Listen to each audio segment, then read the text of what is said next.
Hey, what's going on, guys? Today we have another versus battle. This time we have the thrusting swords versus the spears, which are probably some of the best weapon classes in the entire game. Reason we are comparing them is because they are both dex-based weapons that get a bunch of poking attacks, which are very powerful. So we're just going to have a bunch of different categories, pit them up against each other, see which one's better for which scenario, and yeah, we'll just go from there. So with that out of the way, let's get into it.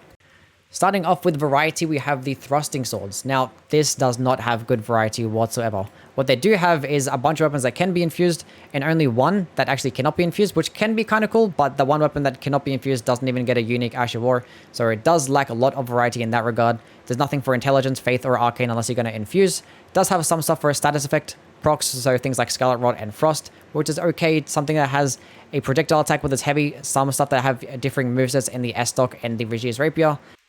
As for spears though, this is a completely different story. They have a lot of variety. Things that have differing ranges, differing movesets, so things like the cross naginata, the spike spear, partisan. Things that actually deal different types of damage, so you can do stuff for piercing damage, slash damage, or even strike damage as well, which is very nice. You actually have weapons that have intelligence scalings and can still be infused. You have decent intelligence options as well with the Death Ritual Spear, an okay Faith option in the Clean Rod Spear, and you do have very good projectile-based Ashes of War in the Bolt of granssax.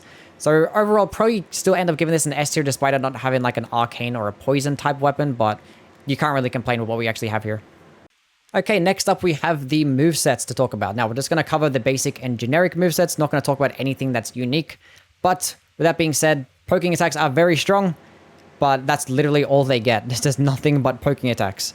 But it doesn't matter if it's like one-handed, two-handed, light attacks, heavy attack, it's just nothing but pokes. The only thing it really differentiates itself in is its power stance combo, which is still like a bunch of poking attacks, but they're different in their timings. So the thrusting swords to get like this 1-2 punch with its power stance combo, whereas the spears attack at the exact same time, which is much more beneficial because you're doing that damage in a much shorter time, and it's like a lot less chance of actually missing as well. Whereas a thrusting sword is probably more of a chance that you're going to miss, and with the follow-up attack, it does a 3-hit combo, which takes a lot more time and you get stuck in that animation. You could be punished very easily for that. So with that being said, I'll definitely give the spear the movesets win on this one. Probably give it like an S tier because the power stance is probably one of the best in the entire game, whereas the thrusting sword, I'll probably give it just about an A tier in terms of its moveset combo. Okay, time to go over the Ashes of War, and this one is very interesting. It's interesting in the fact that it's very different for both options. So looking at the thrusting swords first, this is what they get that spears do not get. And I'm not going to go over every single option here, but the ones that stick out to me the most, Stormblade is a very decent projectile option, very good at early game as well. Carrion Grandeur is a very high damaging option.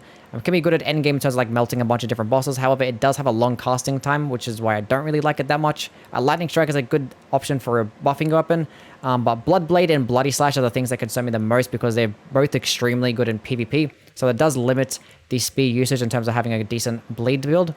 It does get the option of parrying as well, which I guess is kind of handy. But overall, I'll probably give the thrusting swords an A tier in terms of the Ash of War variety. But as for the spears, it's a whole different ballgame. As you can see on screen right now, this is what they get that thrusting swords miss out on.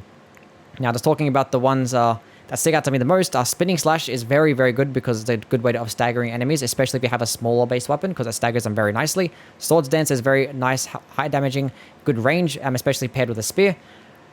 Giant Hunt, once again, they're pretty top tier Ash of War, probably one of the best in the entire game. Very good at like launching enemies into the sky. Phantom Slash is probably one of my favorite Ashes of War in the game. And then you have things like Ice Spear and Spectral Lance, which are probably like the best PvE options you can get in an Ash of War because they do a lot of damage. You can spam them over and over again. Very low FP cost. So yeah, I'll probably end up giving spears an S tier. They are missing a couple of things here and there, but they just have so many decent options. So I'll probably end up giving this one to the spears. Okay, going over the best PvE options on screen right now. This is my top 10. Obviously, the blue is for the spears and the yellow is for the thrusting swords. Not going to go into too much detail on these weapons because I have already made my tier list on both of these, so feel free to check those videos out. But judging on this list, I'd probably lean more towards the spears. I'd probably give them an S tier in terms of how good they can be in PvE.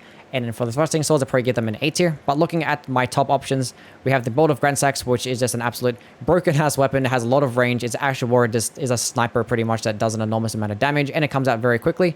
The Cross Naginata is probably one of the better bleed weapons in the entire game because it's a very unique moveset, as well as having very good range on top of that. The best thrusting sword options, we have antspur Rapier, which is probably the best damage over time weapon in the entire game. It does get the option of Scarlet Rot, and it can be infused as well. And we do have the estoc, which is just a good or reliable. It's a thrusting sword that gets a horizontal swipe with its moveset, with its heavy attack, so it just makes it very unique in that regard. But yeah, going further down the list, we have just very good options for intelligence in both the Claymont Harpoon and the Death Ritual Spear.